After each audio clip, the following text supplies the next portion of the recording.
happy to join with you today in what will go down in history as the greatest demonstration for freedom in the history of our nation.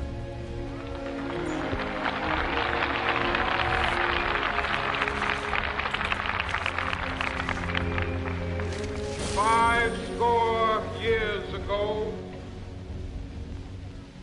a great American in whose symbolic Emancipation Proclamation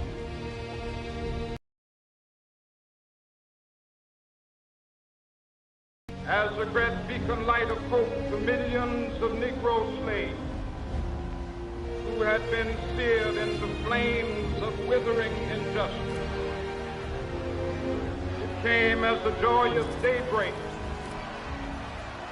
to end the long night of their captivity. But 100 years later, the Negro still is not free. 100 years later, the life of the Negro is still sadly crippled by the manacles of segregation and the chains of discrimination. 100 years later, the Negro lives on a lonely island of poverty in the midst of a vast ocean of material prosperity. 100 years later, the Negro is still languished in the corners of American society, finds himself in exile in his own land. So we've come here today to dramatize a shameful condition. In a sense, we've come to our nation's capital to cash a check. When the architects of our republic wrote the magnificent words of the Constitution and the Declaration of Independence, they were signing a promissory note to which every American was to fall heir. This note was a promise that all men, yes, black men as well as white men, would be guaranteed the unalienable rights of life, liberty, and the pursuit of happiness. It is obvious today that America has defaulted on this promissory note insofar as her citizens of color are concerned. Instead of honoring this sacred obligation, America has given the Negro people a bad check, a check which has come back marked insufficient funds.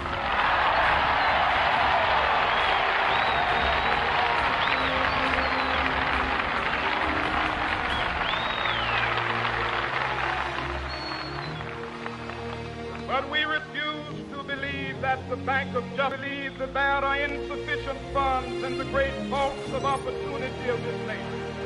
So we've come to cash this check, a check that will give us upon demand the riches of freedom and the security of justice.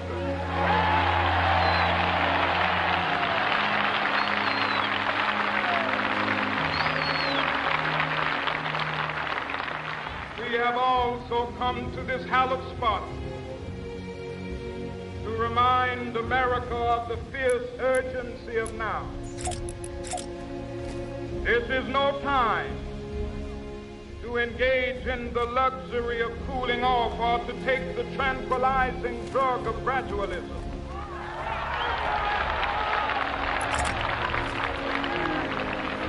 Now is the time to make real the promises of democracy. Now is the time to rise from the dark and desolate valley of segregation to the sunlit path of racial justice. Now is the time to lift our nation from the quicksands of racial injustice to the solid rock of brotherhood. Now is the time to make justice a reality for all of God's children. It would be fatal for the nation to overlook the urgency of the moment. This sweltering summit of the Negro's legitimate discontent will not pass until there is an invigorating autumn of freedom and equality. 1963 is not an end, but a beginning. Those who hope that the Negro needed to blow off steam and will now be content will have a rude awakening if the nation returns to business as usual.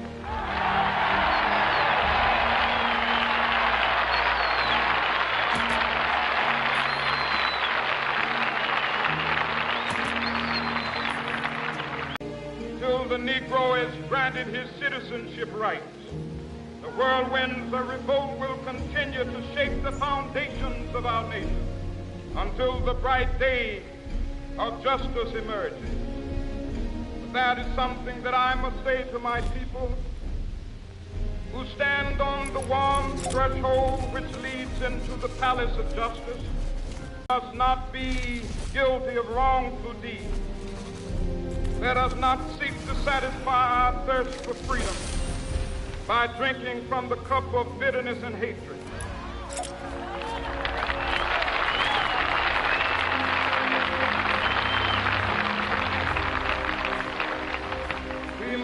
We must not allow our creative protests to degenerate into physical violence. Again and again, we must rise to the majestic heights of meeting physical force with soul force. The marvelous new militancy which has engulfed the Negro community must not lead us to a distrust of all white people. For many of our white brothers, as evidenced by their presence here today, have come to realize that their destiny is tied up with our destiny.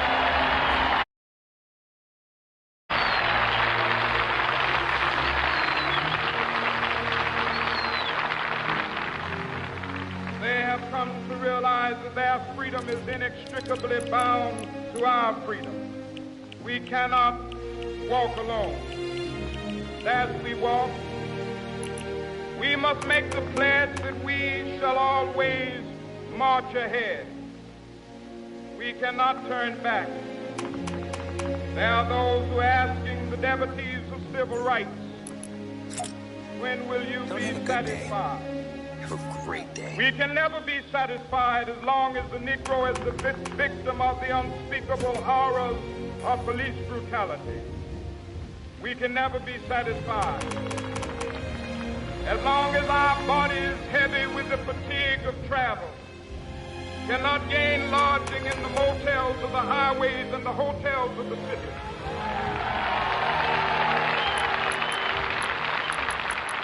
We cannot be satisfied as long as the Negro's basic mobility is from a smaller ghetto to a larger one. We can never be satisfied as long as our children are stripped of their selfhood and robbed of their dignity by signs stating for whites only.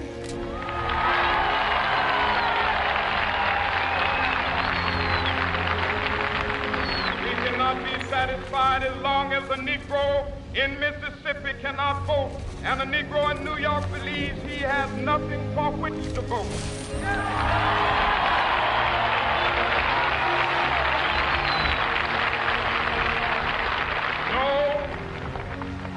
No, we are not satisfied, and we will not be satisfied until justice rolls down like waters and righteousness like a mighty stream.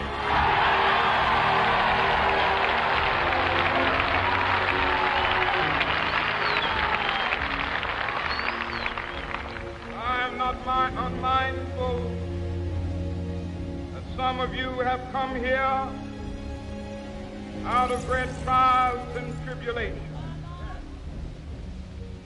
Some of you have come fresh from narrow jail cells. Some of you have come from areas where your quest for freedom left you battered by the storms of persecution, staggered by the winds of police brutality. You have been the veterans of creative suffering, continue to work with the faith that unearned suffering is redemptive. Go back to Mississippi. Go back to Alabama. Go back to South Carolina. Go back to Georgia. Go back to Louisiana. Go back to the slums and ghettos of our northern cities, knowing that somehow this situation can and will be changed. Let us not wallow in the valley of despair. I say to you today, my friend,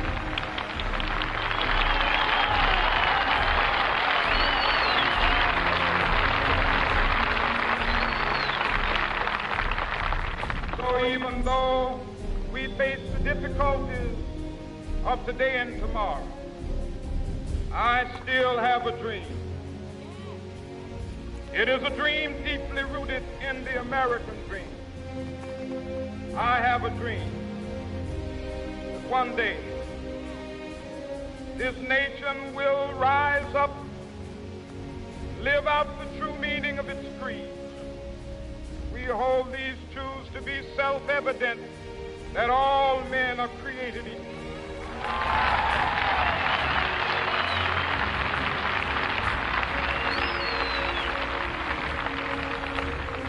I have a dream that one day on the red hills of Georgia, sons of former slaves and the sons of former slave owners will they be able to sit down together at the table of brotherhood. I have a dream that one day even the state of Mississippi, a state sweltering with the heat of injustice, sweltering with the heat of oppression, be transformed into an oasis of freedom and justice. I have a dream. My poor little children will one day live in a nation where they will not be judged by the color of their skin, but by the content of their character. I have a dream today.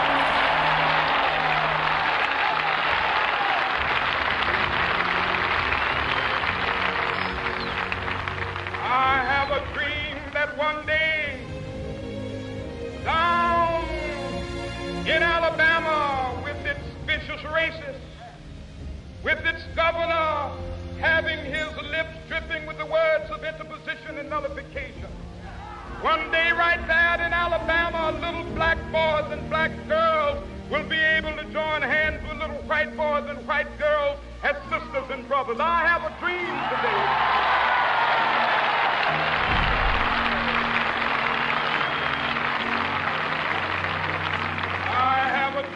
That one day every valley shall be exalted, every hill and mountain shall be made low, the rough places will be made plain, and the crooked places will be made straight, and the glory of the Lord shall be revealed, and all flesh shall see it together. This is our hope. This is the faith that I go back to the South with. With this faith, we will be able to hew out of the mountain of despair a stone of hope. With this faith, we will be able to transform the jangling discords of our nation into a beautiful symphony of brotherhood. With this faith, we will be able to work together, to pray together, to struggle together, to go to jail together, to stand up for freedom together, knowing that we will be free one day.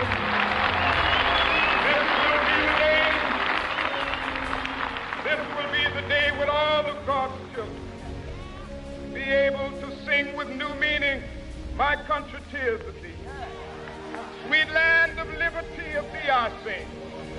Land where my fathers died, land of the pilgrim's pride. From every mountainside, let freedom ring. And if America is to be a great nation, this must become true. So let freedom ring. From the prodigious hilltops of New Hampshire, let freedom ring. From the mighty mountains of New York, let freedom ring. From the heightening Alleghanies of Pennsylvania, let freedom ring. From the snow-capped Rockies of Colorado, let freedom ring. From the curvaceous slopes of California. But not only that, Let freedom ring from Stone Mountain of Georgia. Let freedom ring from Lookout Mountain of Tennessee. Let freedom ring from every hill and molehill of Mississippi, from every mountainside. Let freedom ring, and when it happens,